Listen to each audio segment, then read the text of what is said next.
Metal sequestering versus phosphates. I'm struggling with chemicals.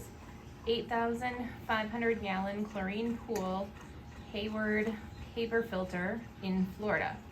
I had metal staining and finally got it cleared up. Weekly, I started using 4 ounces of metal out to prevent future staining. Then my phosphates levels are high, 1,500 to 2,000. Ate my chlorine, started turning the pool into a swamp. Started using concentrated phosphate remover. The effects were minimal but helped. Couldn't figure out the source of the phosphates. Then I see phosphonic acid on the data sheet of my metal out. I feel like an idiot. I'm the one adding phosphates to my pool. How often and how much metal out do you recommend? How often and how much phosphate remover do you recommend? Is there a metal remover that doesn't spike phosphates? So it sounds to me like your whole scenario is just you keep circling back, and by fixing something you're complicating something else, and fixing something you're complicating something else.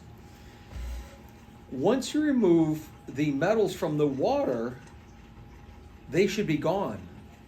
You shouldn't have to use as much metal out. Unless your source water, you're having to add a lot of source water, which is adding the metals. So I guess I'd like to know, where are the metals coming from?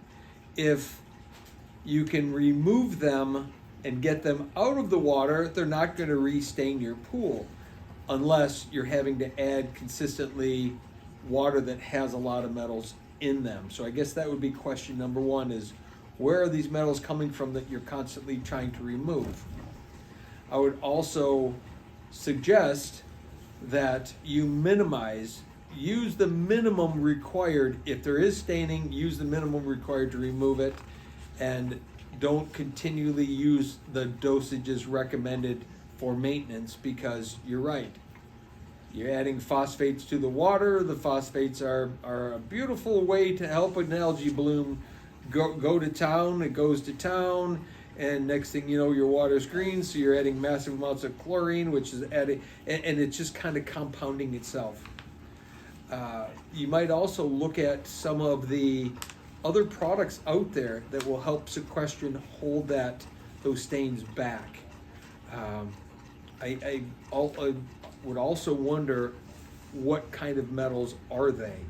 Because if you can identify the metals that are creating the staining, then you can help eliminate them on the front side. Is it iron? If it's iron, that can be removed as it's entering the water. Is it copper? Is it, what is it? What are the things that are causing and creating the stain and keeping the stain perpetuating itself?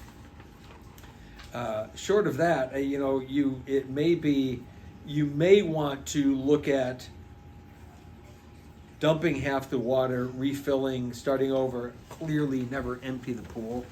And I get the problem with, wasting water is always an issue, but it may make more sense for you to dump half, refill, as long as your source water isn't the originator of the problem itself.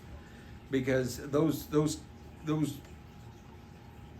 stains could be coming from metals that are, if your pHs are off, you could have an issue with, again, you're Florida, so probably not a heater, but are there other metal parts that could be dissolving in the water? We're in the north, where very typically all of a sudden people go, I got copper in my water. Well, sure you do. Your pH has been really low and your alkalinity has been off, and next thing you know, half the core of the heater is sitting in the pool, and they're wondering why their heater starts leaking. Well, it literally destroyed the core of the heater. So do a little more research and figure out what the metal is and where it's coming from, and then look at some other products. There's some other stuff out there that maybe isn't so much phosphate based, and you might be able to use something else, or an ancillary. Use this sometimes and use this sometimes, so you're not spiking that phosphate and causing the problems.